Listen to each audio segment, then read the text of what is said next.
Hey loves, welcome back to my channel. I hope everyone had a blessed and an amazing Mother's Day weekend. So today I'll be making some cupcake.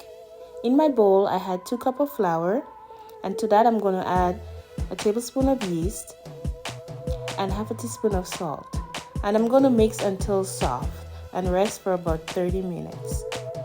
So here I just decided was to just do just a small batch, but if you decide to do more, of course you add more flour and more ingredients to the batter.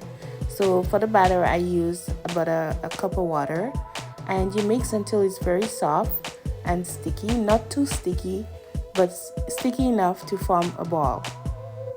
Once you finish kneading, as I said before, you let it rest for about 30 minutes. So here I'm just covering it and keep it in a warm place. So next I'll be going in to grate my coconut. I'm using fresh coconut today. Some people use the store prepared one, but I'm using fresh one. You can choose to use whichever one, but I find it's better with the fresh coconut. So here I'm grating again.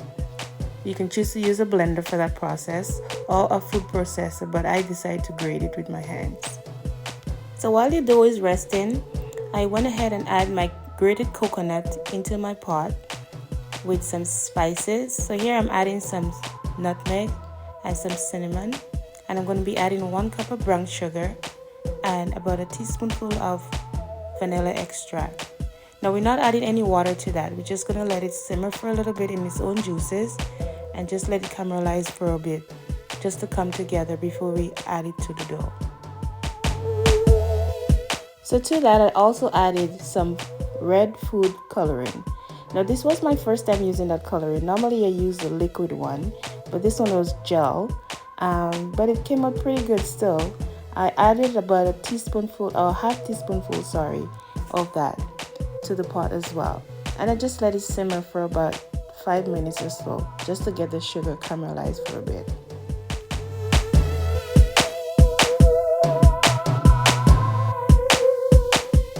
So here I am mixing the coconut and the sugar mixture.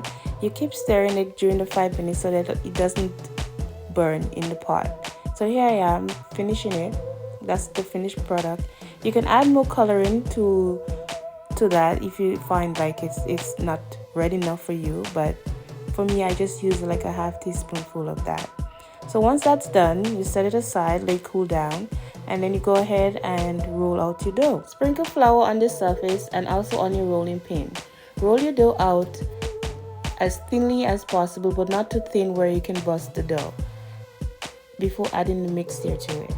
Once you finish rolling out the flour, it should look like this. Put your mixture in the middle and spread it out until you fully cover the dough.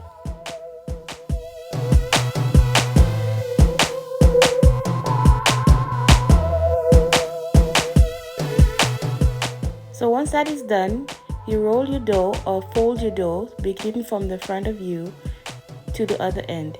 Here I messed up a little bit because I didn't add enough flour to my surface, so I had to fix that problem.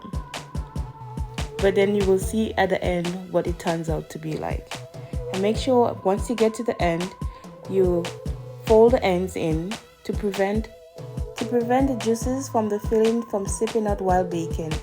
So make sure you tuck it in tightly. Once you're done, add your dough into a baking sheet lined with grease-proof paper and preheat your oven to 350 degrees and bake for about 20 minutes. While my cupcake in the oven baking, I went ahead and made a glaze for it. I add half cup of water to the pot and a couple tablespoonful of brown sugar. I let simmer for about 5 minutes to get into a thick consistency, not too thick but still runny, just so that I can give it that glossy look after baking. Once you remove cupcake from the oven, add your glaze to your cupcake while it's still hot. Let cool down before cutting. Here you have it guys, cupcake. This is what the Lord have blessed my hands with today. Thanks for watching. Please don't forget to like, comment and subscribe. Turn on your post notification bell for when I post my next video. And remember, God loves you and so do I.